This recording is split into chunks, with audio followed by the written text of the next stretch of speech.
হাসিনা গেছে যে পথে আপনারাও যাবেন সেই পথে।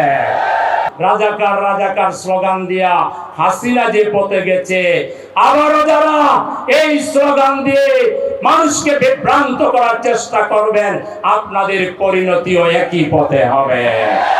শ্রমিকদের নিরাপত্তা নিশ্চিত করতে হবে। শ্রমিকদের ন্যায্য যে মজুরি সেটি তাদেরকে দিতে হবে। কর্মক্ষেত্রে নিরাপত্তা দিতে হবে। তারা আহত হলে চিকিৎসার ব্যবস্থা করতে হবে।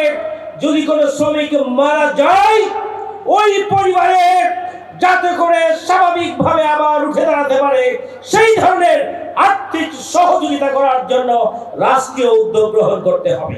ঈদের আনন্দে মানুষ যেভাবে বাড়িতে যায়, পাবলিক প্লেসে, বাসে, ট্রেনে, লঞ্চে একটা মাত্র স্লোগান ছিল, মার্কা আছে কি? সেই মার্কার নাম কি?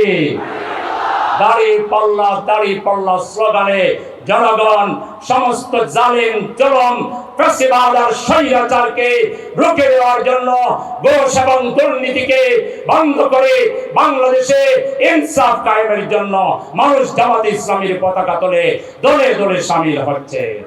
আজকে এই দেখে অনেকের মাথা খারাপ হয়ে গেছে। সেই পুরাতন ফ্যাসিবাদী কায়দায় জামাতকে ট্যাগ লাগাচ্ছে, জামাতের বিরুদ্ধে নানা কথা বলছে। আমরা বলতে চাই, রাজাকার রাজাকার স্লোগান দিয়া হাসিনা যে পথে গেছে, আবারও যারা এই স্লোগান দিয়ে মানুষকে বিভ্রান্ত করার চেষ্টা করবেন, আপনাদের পরিণতিও একই পথে হবে। হাসিনা গেছে যে পথে আপনারাও যাবেন সেই পথে। বাংলাদেশের মানুষ আর বিভাজনের রাজনীতি চায় না। সুতরাং পার্লামেন্টে গঠনমূলক ভূমিকা রাখবেন, আর না হয়ে বাইরে আমরা আছি। জনগণ আপনাদের সকল বাড়াবাড়ির জবাব রাজপথে দেবে।